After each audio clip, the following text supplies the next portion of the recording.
Nay. Bakit? Ano mo tayo, tuturuan uli kita.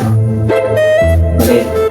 Ito yung dapat mong matutunan sa dalawang ito. Yan, sa dalawang ito.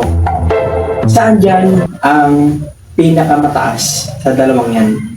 Ang plus o ang times? Times? Ay, plus. O, paano mo nasabi na mas mataas ang plus kumpara sa times? Sige nga, paano mo nasabi? Oh. Okay. 1 plus 1 equals 2. Okay. Oh. 2.